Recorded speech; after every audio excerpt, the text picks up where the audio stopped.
short a way as I can to continue our series by making a great leap ahead and thinking together with you about Plotinus.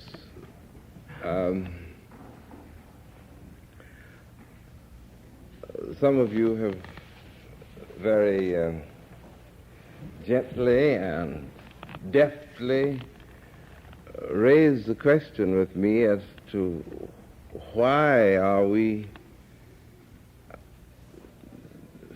spending so much time talking about these people that nobody's ever heard about, and they don't have anything to do with what we are about. And I confess to you that I can understand out of what sort of frustration that expression arises, but as I have said to some of you personally,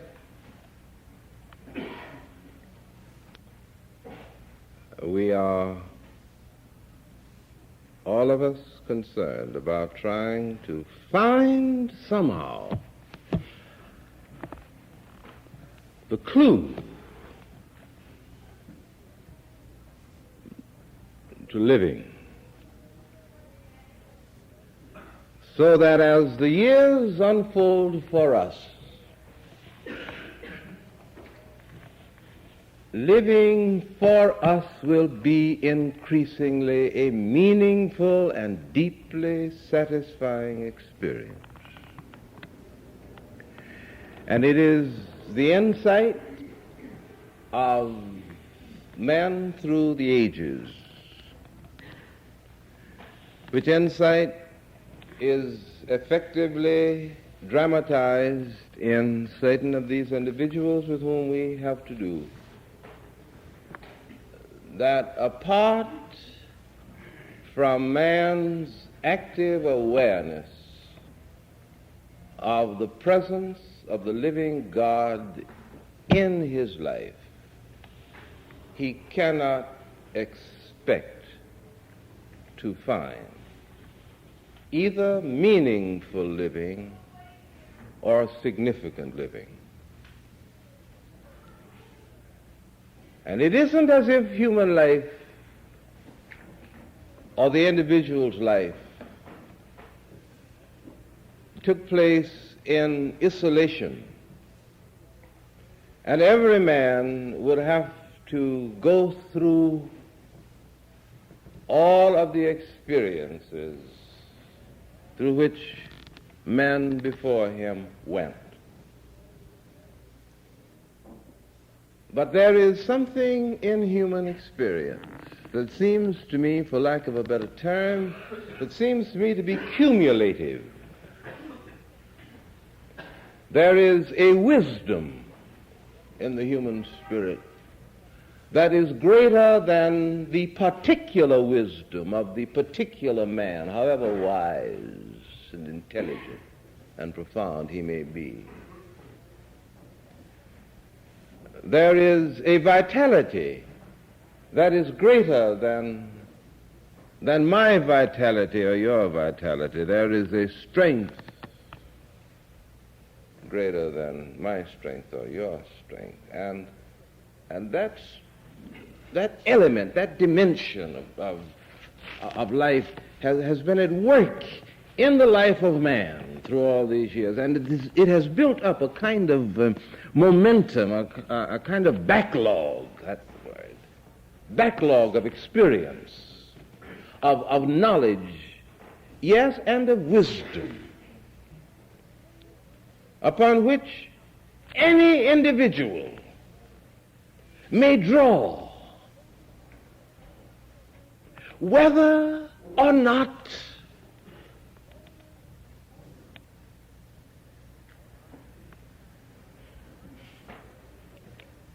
he understands the language, whether or not he is a part of the culture, it has nothing to do with anything that is literate, but it has everything to do with the I don't know how to put this. It has everything to do with the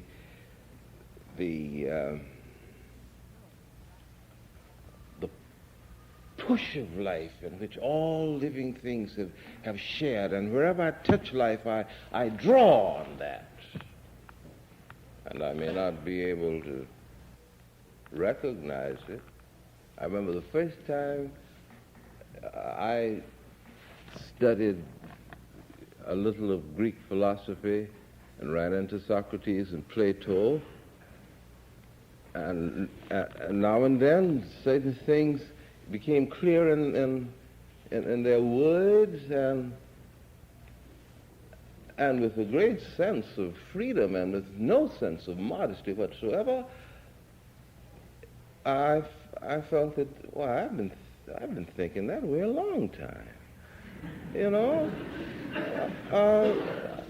I know what he's talking about. And I'd never heard of Socrates or Plato or the Greeks, except the man who ran the restaurant downtown. I mean, I had that all that the human spirit has accumulated, all that has been breathed through it by the living breath of the living God, is available to any man, anywhere, at any moment, in any age.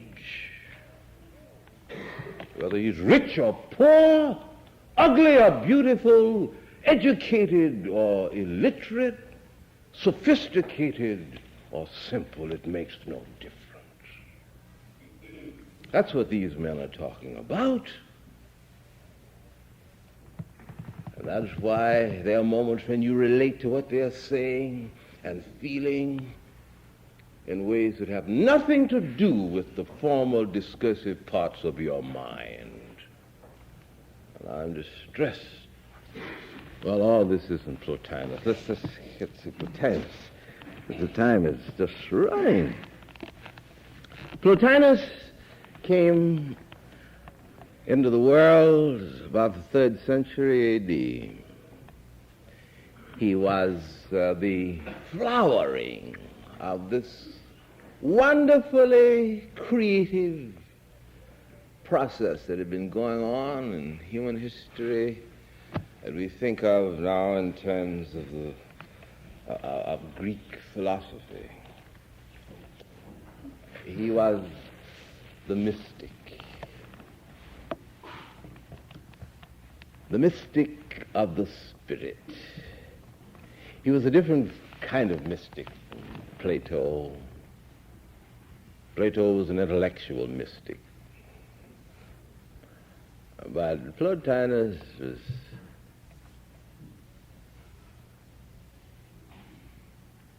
I wish I could have known him. All the little children liked him. They enjoyed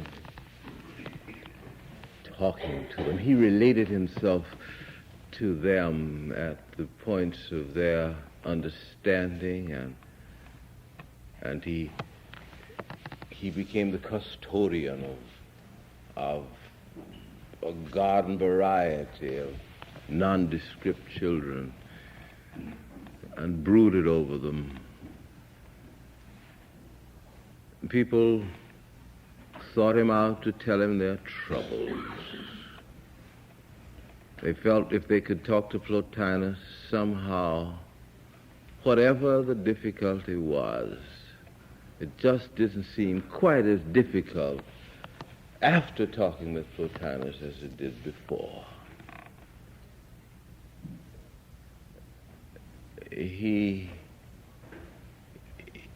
Apparently he loved people and people loved him. They responded to him and he responded to them. That was Plotinus the man,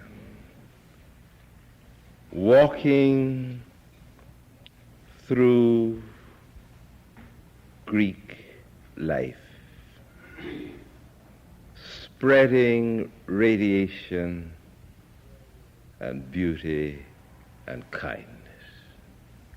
What a wonderful thing. But he had a secret. And it is about his secret that we want to talk for the remaining minutes. Plotinus thought that all of life, all creation was in God. Now, mark you, these other men up to this time, and we'll see how they move subsequently, were sure that God was in the world, you see, and that wherever you touched any form of matter, somewhere wrapped up in it was spirit. But Plotinus says that all the world, all created things,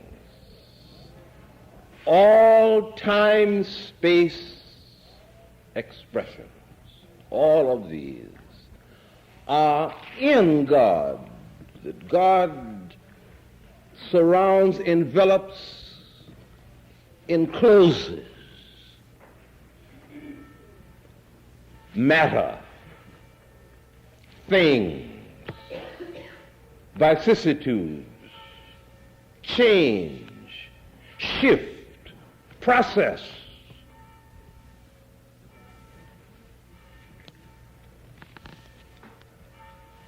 Now, the soul, and it is important, I think, in getting the clue of his insight and to his secret, to deal primarily with his interpretation of the soul of man. The soul of man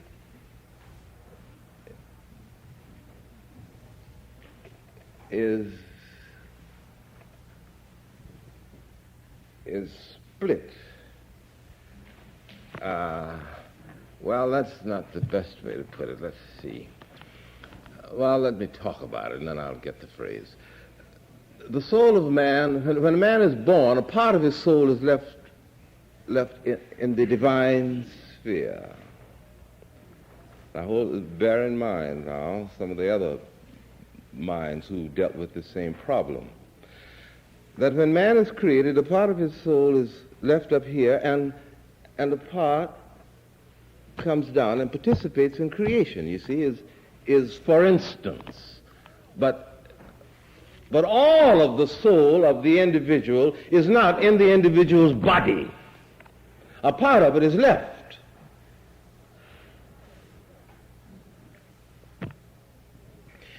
Now, the part that is in the body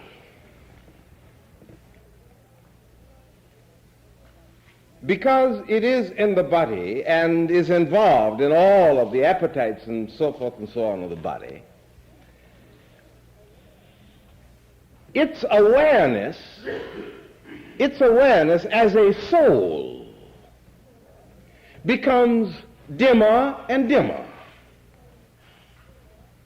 It's like a new pair of shoes. First time you put them on, they are scuff-free. They show no marks of anything from walking. But the longer you wear them, the less new they seem to be. He says that's it.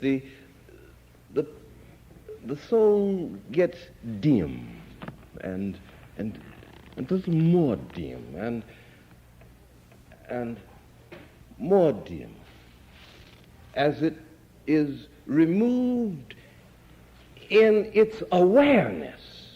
And this may not have anything to do with time, bear in mind. As it is removed from its awareness of its origin and the other part of it. Now, he says that in order for the soul to become aware of itself,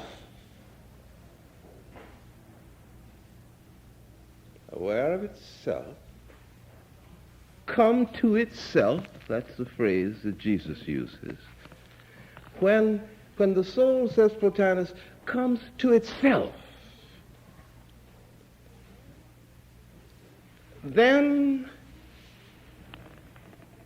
immediately it becomes aware of the part of itself that it left in what Plotinus calls the divine sphere.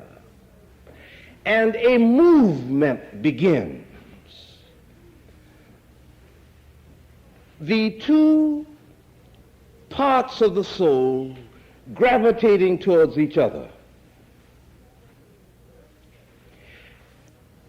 So it is in Plotinus that we get the double movement of the spirit, moving down this way and moving up this way.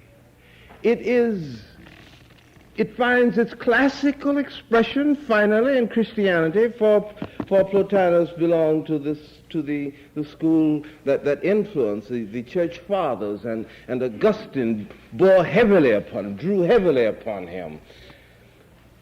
By the time this concept, this moving down and moving up, gets into the Christian movement, we get the seeking God and the responding individual. We get the figure, for instance, of the shepherd who seeks the lost sheep and the bleating lost sheep crying for the shepherd, the double movement. We get it in Francis Thompson's Hound of Heaven, seeking the relentless divine nemesis, tracking the human soul, stalking it. And yet at the same time, the movement of the human soul, the pull towards something that is more than it now experiences, more than it now knows, more than it now understands. And we've all felt that, haven't we? There is something in me that reaches for more than anything that I know. There is a hunger in me for something or for somewhat that all that I know and have and taste and feel and experience cannot quite satisfy.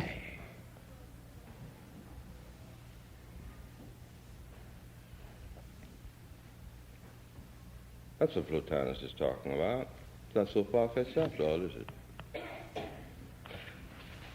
Now, when the heart, when the soul comes to itself and makes its contact, you see, this movement, and the soul gets together with itself, homecoming.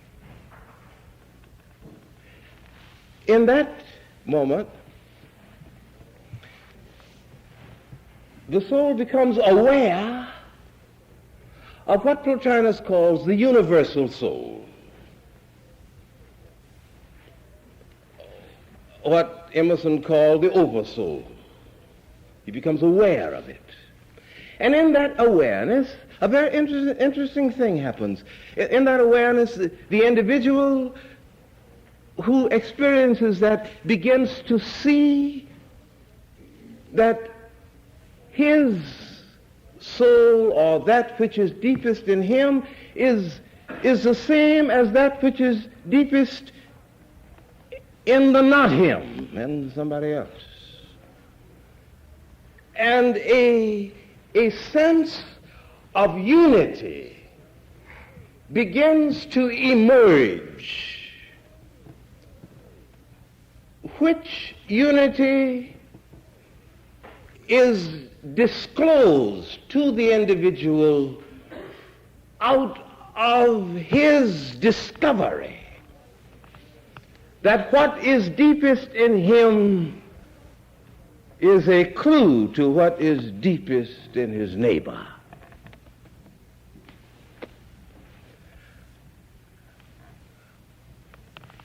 But the soul isn't back yet, according to Plotinus.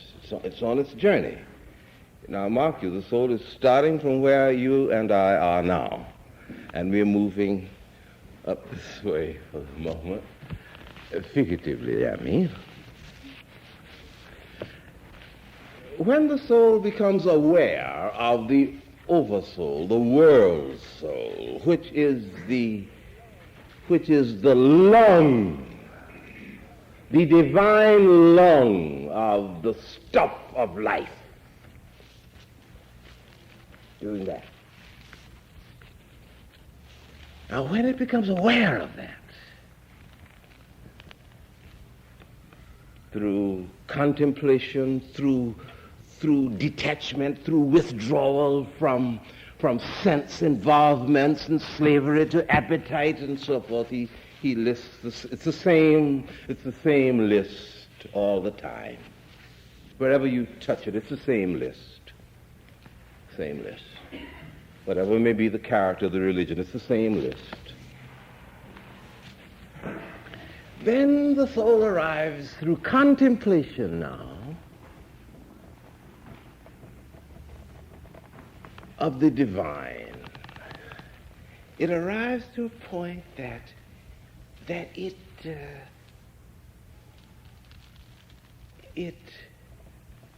identifies itself with the divine thought. No differentiation between what it is and what it is thinking. But as long as there is awareness of thought, there is self-consciousness, there is subject and predicate, and as long as there is self-consciousness, then there is mind, which is, and mind, says Plotinus, the mind that we touch at the peak, the focal point of contemplation and meditation, where the mind seems to envelop its object and become one with it. When that happens, says Plotinus, we move into the knowledge that the ground of the soul, the ground of all of the expressions of life is mind, is intelligence. And as the soul looks back over the way over which it has come, it knows without knowing and senses without being aware that every expression of life is an utterance of an intelligence and an order and a rationality. And then says Plotinus, when I arrive at a place, to use Kepler's phrase, jumping way ahead, O God, I thank thee that I think thy thoughts after thee. When I arrive at a place that I think God's thoughts after him, I still am not quite there. Because where God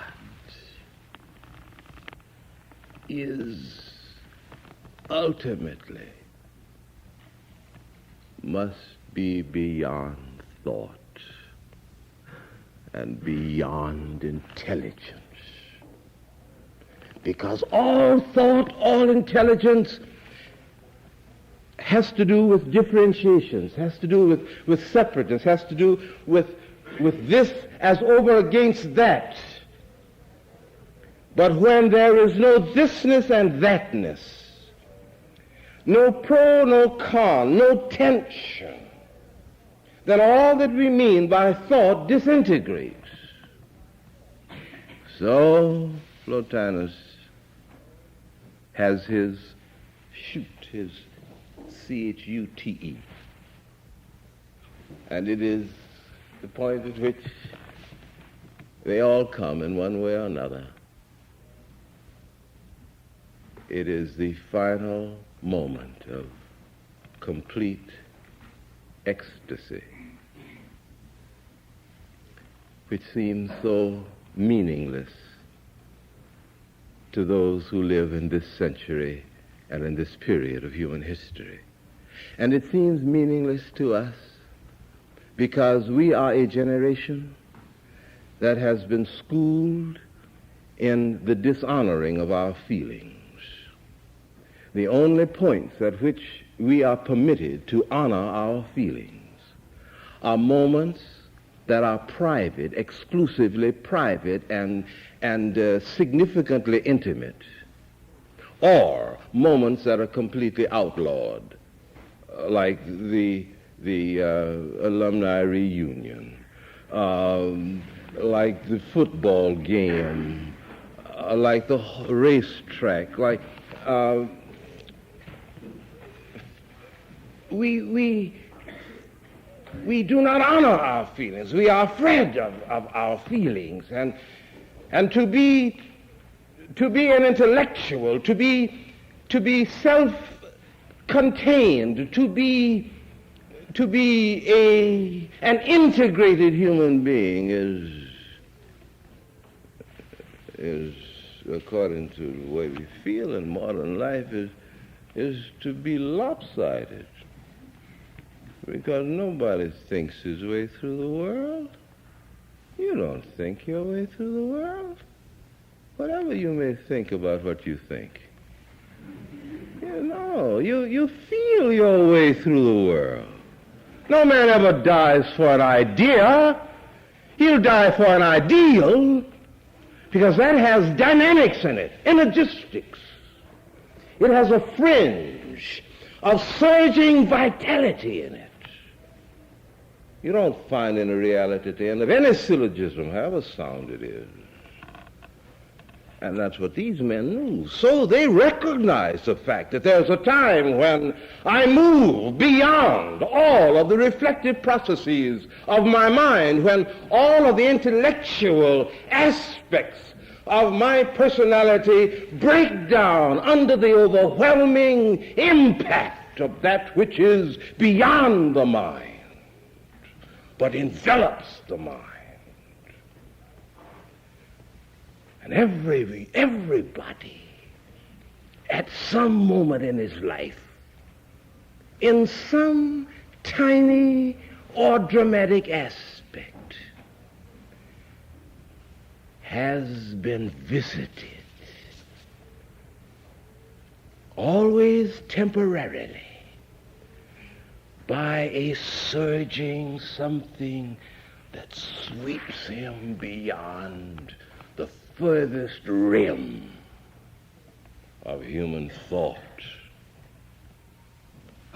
And then it turns him loose, and he says, drops back into himself or herself. Now, what Plotinus is saying, that the soul starts moving to make contact with the part of itself that it left behind. And that movement is symbolic of the movement of the Spirit of God in the life of man. And then on its way it becomes aware of itself, and becoming aware of itself, it becomes aware of a world soul, an oversoul, which is in every one of us.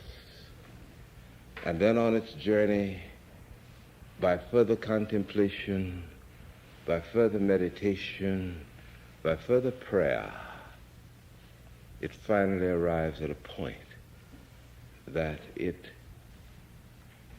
contemplates the divine thought, the divine idea, the divine reflection, the divine utterance, all these words they use.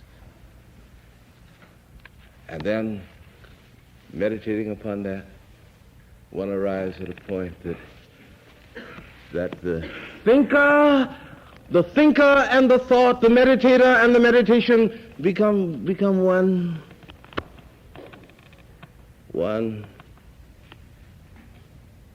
But an awareness of this oneness, this presence.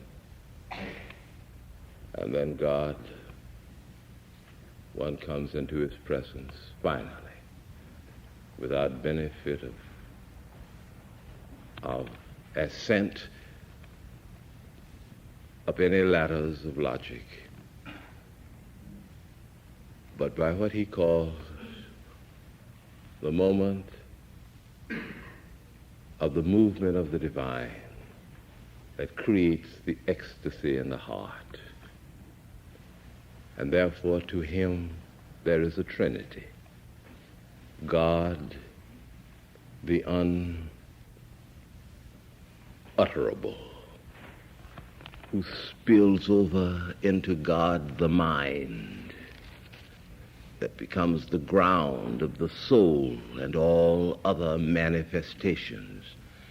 And then God, the soul, whose unique revelation is in the human spirit. And this was a man